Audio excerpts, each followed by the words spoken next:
Shri Gurubhyo Namaha. Namaste friends. In today's topic, we would be exploring the Krishnamurthy Paddhati, the evolution of fate. We will be navigating to the Cuspal Interlinks frontier within that theory.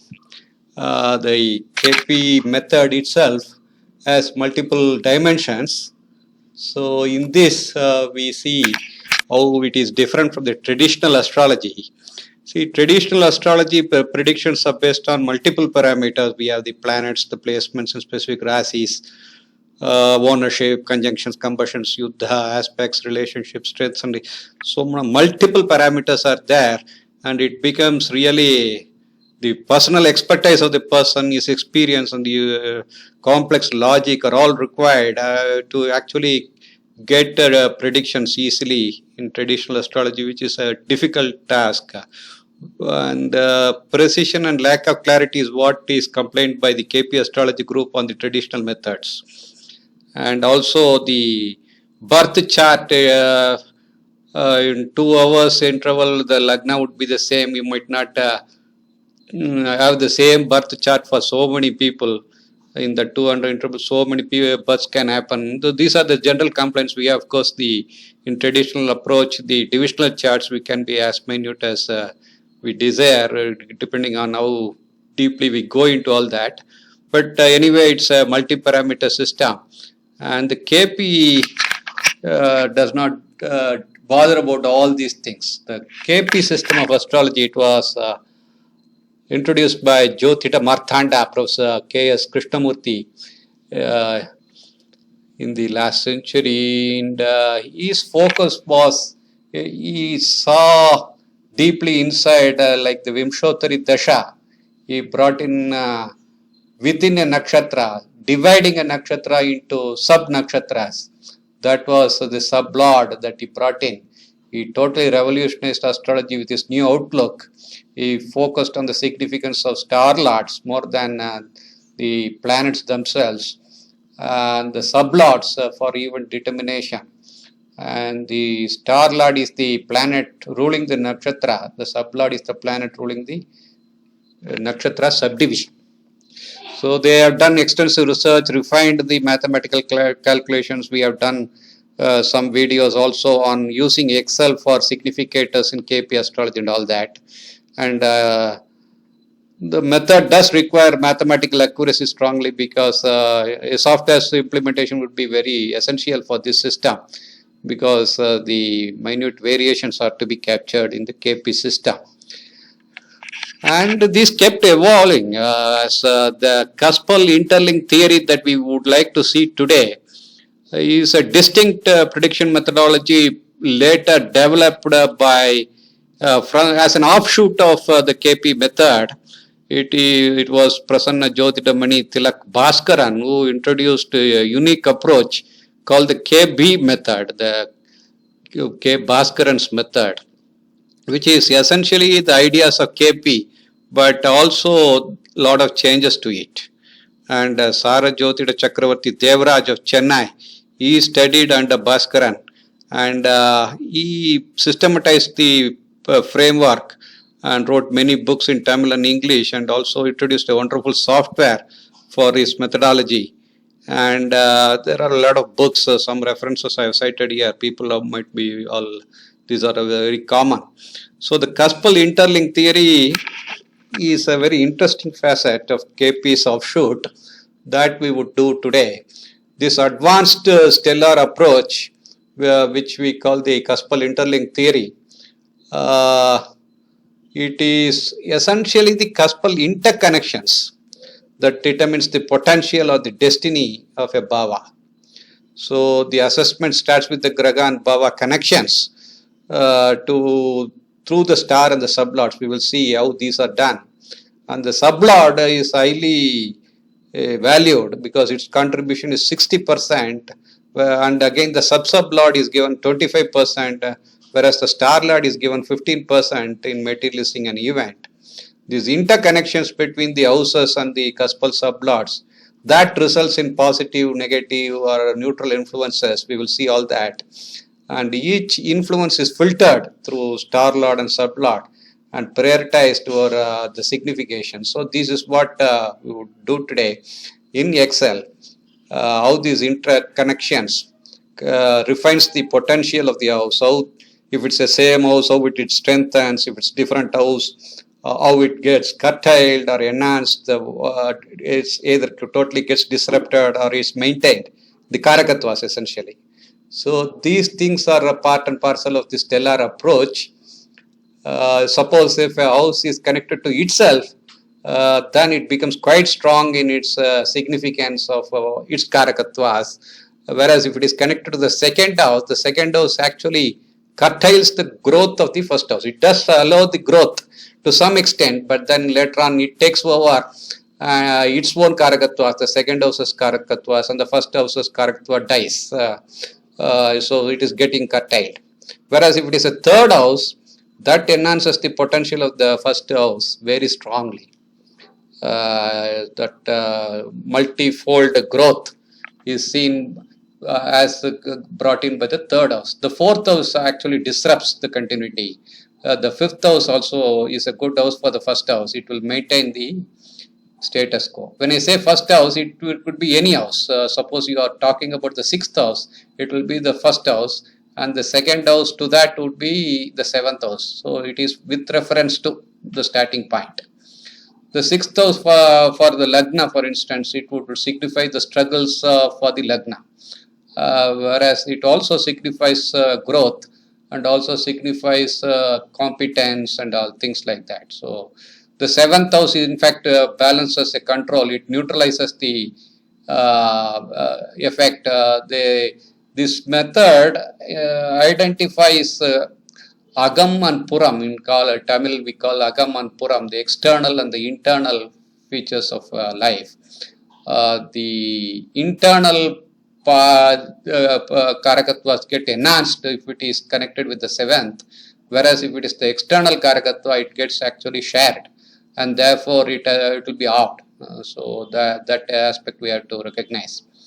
The eighth house is extremely difficult house because it can totally ruin the house, the first house, and therefore take it to opposite effects, which cannot be dreamt up at all for sometimes. So it is a very dangerous house. It can take you to great heights, no doubt, but one cannot easily. It will not go with the pattern. It will go against the current and take you to different lines altogether. So it's a very one has to be wary about the eighth house. Ninth is divine support, and it indicates ease with which things are achieved without much struggle at all. So ninth connection is extremely good. 10th, it promotes definitely to some extent the first house, the whatever house you are talking about. The 10th from that would promote that to some extent up to say 70%, and then it will take on its own karagatva. So that way one has to be, it is not fully supportive. The 11th, of course, is extremely good. It ensures uninterrupted activation of the bhava in question. The 12th is negative again, like 8th. It totally abruptly disconnects the karakatvas of a given house. So these are what are called interconnections. We will study how these matter. So in essence, the interconnections between houses, that holds the significance. Interconnections influence the outcome of various life matters. These interconnections determine whether the effects are reinforced or altered or balanced or disrupted. So a structured approach.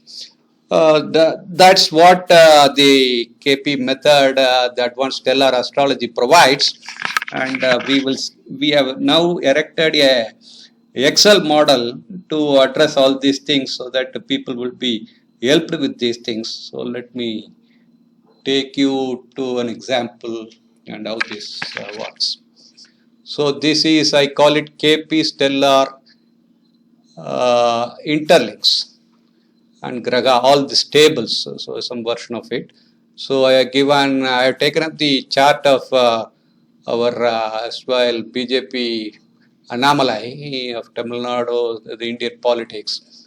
He was born on the 4th of June 1984 at 1:17 p.m. I took the time that our P.V. Narasimha Rao ji he used in his video on anomaly, 170 some months back, I think. He was born in Karur, Annamalai.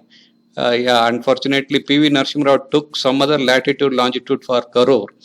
There are, because in Jagannath Ora, if you see, there are multiple Karurs that is possible. Jagannath Ora, one has to be, sorry. Annamalai, if you see, if you take to Karur and check for India here, you have Karur with 15 degrees latitude, which is wrong. That was not the place where he was born. So this Karur, which is 10 degrees latitude, is the right one to choose. So that is to be, I think in the video P.V. Narasimha Rao wrongly took the other one and went ahead with the predictions. So that one has to be careful about. So I am using, so the KP straight line Ayanamsa is what is used by the advanced stellar astrology group practitioners, but the KP straight line astrology is not part of our, it has to be a custom Ayanamsa if that is so. Because when we take the Ayanamsa, I can unhide Ayanamsa here, and there is no number for KP straight line Ayanamsa. I don't see that there at all. It is not a recognized method to get the Ayanamsa. So the nearest I saw is that of the true Chitrapaksha Ayanamsa itself. So that if you take that number for that in the Ayanamsa is 27 here. And we can try out multiple Ayanamsas as well. And then how this is structured is, in the advanced stellar astrology, Cuspal Interlinks theory, essentially what they do is, first for each of the grahas, you identify in which rasis they are, and Padanda as usual, birth nakshatra and all that. So who is the Rasi Lord and all. This does not give much weightage to all these things. What is the nakshatra Lord, the sublord, the sub-sublord of each of the bodies. I have put with the graha, I have included ascendant also here so that I can pull out things easily. Similarly for the bhava, so the definition of a bhava is the cuspal starting point itself is the bhava starting. So if you say bhava 1, for him Virgo is the ascendant, at 4 degrees in Virgo, 4 degrees 7 minutes it rises. So that is the starting point of the bhava. So that you similarly, just as for Graha, you identify Rasi Lord, Nakshatra Lord, Sublord and Sub-Sublord. You identify for each of the bhavas. So these two tables are automated in Excel once you put the data in there. So we start with these tables and create other tables, which are all very useful. Let me get back to you. There are 3 tables here with the same color as you see here. These are the Bhava Cuspal Interlinks. This is called the SL table. We can call it the SL table, the Cuspal sublord. This is the sublord table. This is the most important. I said it is nearly 60% weightage is given to this table. Then we have the sub-sublord table, which is nearly 25%. And then only the nakshatra table, which is given only minimal 5% or something. So minimal, and even in addition to this, we have also the location, which is paid the least value. Whereas in traditional astrology, we pay so much value to the location of a planet in a particular bhava. Here that is paid the least, maybe the 5% is paid to the location. And that too when things are, I will tell you how it works. See, this table, how it is structured is, for each bhava, as you already saw in the other table, is lorded by a sublord. Just as a bhava has a nakshatra lord, it has a sublord. We call that as A. So in Annamalai's case, the first bhava sublord is ruled by Saturn. And this A is a graha, right? Saturn is a graha. That A you identify is thus the cuspal sublord. I have put some numbers there in the bracket. What does that mean is, in this case, Saturn is not only the sublord of the first house, it happens to be the sublord of the third house, it happens to be the sublord of the fifth house, of the seventh house, of the 9th house, of the 11th house. So you combine all what all sublords it is of. So Saturn happens to be 1, 3, 5, 7, 9, 11. So this is A. Now Saturn itself would be sitting in some nakshatra. It happens to be in Swati for Anamalai, and therefore Swati is Rahu's nakshatra, so you put Rahu there. And when you see Rahu, Rahu would also be possibly a sublord of some bhava, but in this case it is not a sublord of any bhava. In such a case, you come to the next table, and it happens to be the third sublord. So immediately after sublord, your importance comes to the sublord table. So you enter Rahu as the sublord of 3 and 6 here. So that's how this number comes in. So we have A is nakshatra lord, and similarly A is sublord. A sublord means Saturn might be sitting in some sublord's house. As you saw here, Saturn might be sitting in some sublord's house. We can identify it here. It is sublord is Venus. Saturn is sitting in Venus sublords. So you have Venus here. And similarly, Venus is owning 2, 6, 10, I say. See 2, 6 and 10. So that bracket comes. And I also have a sublord also identified here, because sometimes what happens, the nakshatra lord, NL stands for nakshatra lord or star lord. The nakshatra lord and the sublord, sometimes if they happen to be the same planet, then you take the sublord instead of the sublord to identify events. So let me rephrase it now. The event is essentially identified, any event that you want to is essentially identified by the nakshatra lord. The star lord is the most important. He determines what the event would be, what is the matter that would fructify, or whether it will fructify or not, but that's the event to happen. Whether the event would continue or not is decided by a decider. The decider in this case or any case is the sublord. So the nakshatra lord is the event, the sublord is the decider. And therefore, in this anomalous case, 3, 6 is the event that is associated with the first bhava. That means his first bhava will transform itself into a third bhava and sixth bhava and manifest as third bhava and sixth bhava in his life as events. So you have to basically interrelate the first bhava characters into the third bhava and sixth bhava. And thus the first bhava becomes 3-6 bhava itself. That means his personal self will become 3, means self-effort, so the karakattvas of 3. So he is a man of strong self-efforts, competence. 6 is the house of competence. So that would be, his entire self would be in terms of that direction. And whether the 3 and 6 would materialize or not depends upon the next decider. In this case, the decider is the sublord. And sublord is having a 2 there. And the 3 has to interact with this 2, the 3 has to interact with 6, the 3 has to interact with 10, and it will lose in battle between the 2, or it might survive. When 3 relates to 2, the 2 is the 12th to the 3, and therefore it will lose its karakatva totally. So 3 cannot survive at all. So 3 would die. So his self-effort would die in a way, and 2 would come up. 2 is what? 2 is earning wealth and all that. So his own self would be, all the even numbers focus on outside world, whereas the odd numbers focus on the inside world. So he cannot be, 3 is an internal mind. So he cannot be more of an internal person, though he might start as an internal person.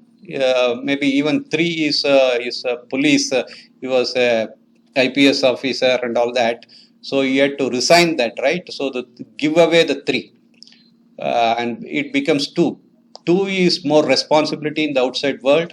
6 is again a strong responsibility for karma. 2, 6, 10 are all karma sthanas. Dharma, artha, kama, moksha is the division here. So finally, 10 is the zenith. 10 is a very powerful position for great heights. You become very big shot with a lot of responsibilities to society, and 6 is the edge that you have over others. So your entire self is manifold power of into the outside world. So that is coming up very strongly, the effective links in his chart. Similarly, you can integrate, you go each bhava wise. The second bhava, what does it connote? Like the mouth.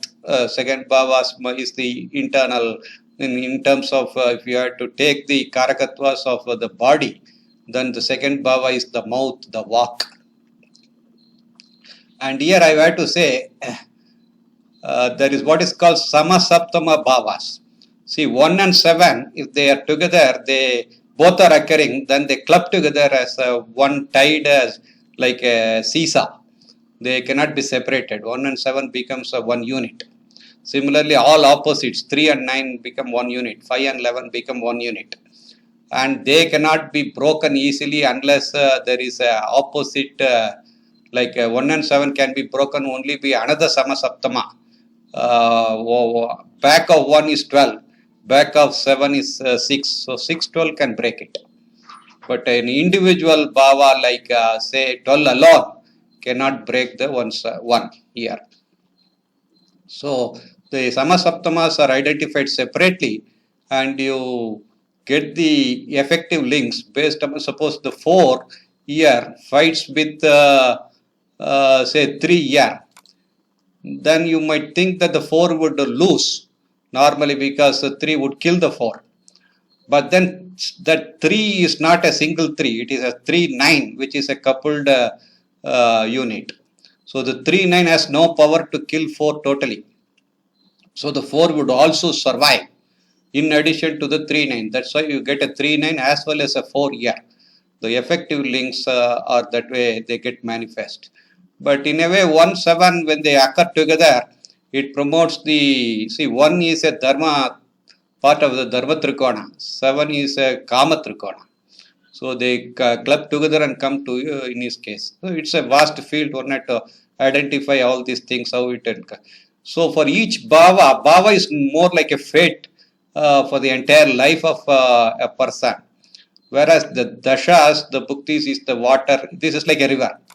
The bhava is for the entire, say, Ganga river, Ganga from Gangotri to in Calcutta, wherever it goes to the sea. So that's the entire part of life's journey is the bhava. Whereas the water at a particular zone in a particular time is actually governed by the gragas during its dasha bhukti period. So what actually happens at a particular location in time, you actually would depend more on the graha. In graha also you have the table just like this. We have the ASNL, ASSL, SL and all that, the event, the decider. I have 2 events here.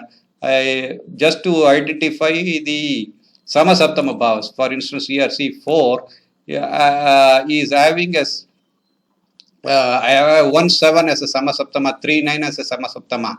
I am identifying all that, and 5-11 as a samasaptama. So that's how we have the samasaptama cannot be broken. Therefore, I identify them separately. That way, suppose what happens in a particular dasha, what dasha is running.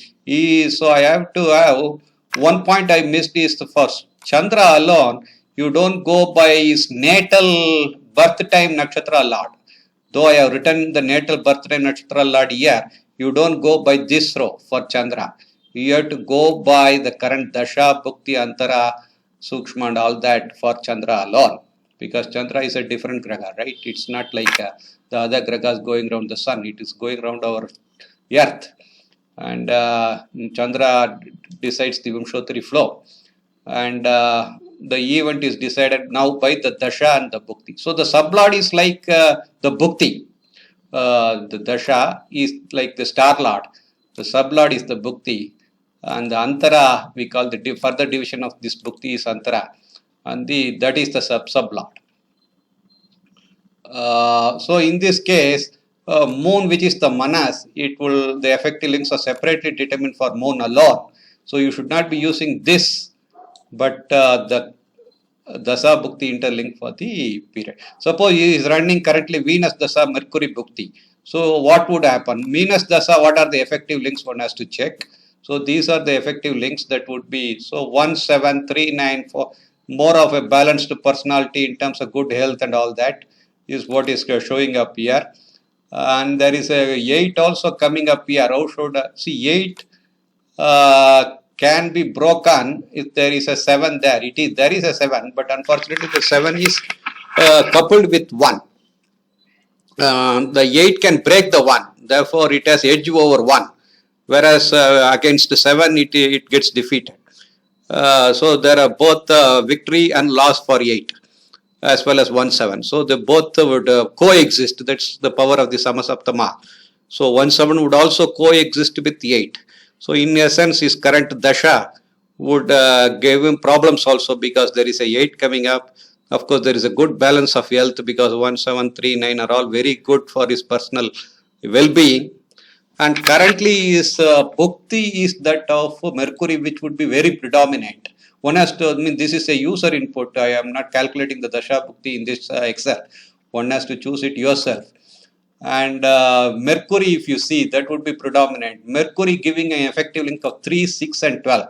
3, all the Karakatvas of 3 you intermingle with the current activities. You put a lot of self-efforts to grow. There will be a lot of good communication. You would be excellent in that. You will have a very good edge over others because 6 is full of competition and power and as victory.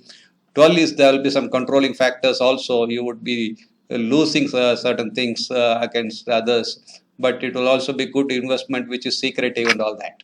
You can interpret all that with the standard astrological dictums. So the Graha table is the most useful, I would say, because everything flows with Vimsotri Dasha here.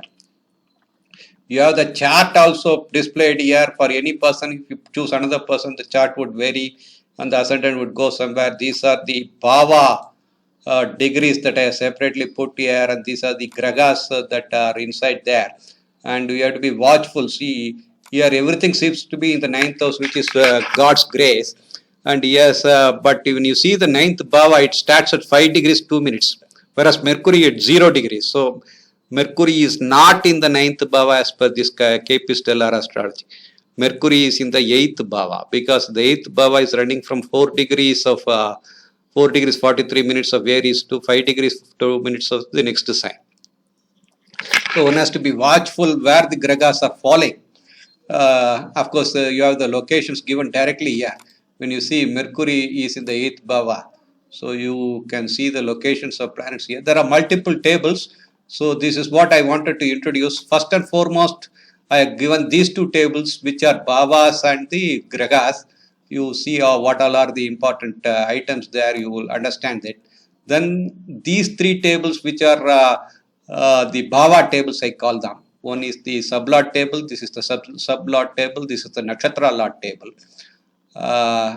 And this is the degrees of the Bhavas, the degrees of the Grahas, just for usage. And this is I am tagging each of the Grahas with the sun happening to be the 12 you see here. Is sun the sublord of 12? You can check here. Is sun the sublord of 12? Yes, sun is the sublord of 12. That's how he gets tagged with 12. Moon is the sublord of 4 and 8 for him. You see, he is the sublord of 4 and 8 for him. Yes. And Mars is sublord of 2, 6, 10. No, Mars is not the sublord of 2, not the 6, 10. When Mars is not surfacing here at all, what you have to do is move to the next table. And you have to check if Mars is surfacing here. Mars is not surfacing here as well. Then you go to the last table. Mars. If it does not surface even here, then you go to the location table and see whether Mars, what Bhava it is located, then that number should come in the bracket for the Graha tag. So this is how the effective links are identified. You go to another person, put the chart for him, and sometimes you get a hash value, which means you immediately press the calculate button you should get the updated effective links very easily here. This is a very powerful tool. You can make use of this and try how good it comes out, because easily predictions can be made just with the date of birth and time of birth. Of course, the INAMSA matters a lot, and correct time of birth matters, because the degrees of these cusps will quickly change, especially once the ascendant changes, the Bhava divisions will not change. Therefore, the time of birth is extremely important. So are the latitude and longitudes also. In Bhava divisions, latitude is very important. So you have to be extremely careful in the time, giving the correct time of birth, and then it would work wonders. This is a very powerful method. Try it out. I have given the downloadable link to this Excel, and give me feedback. Thank you.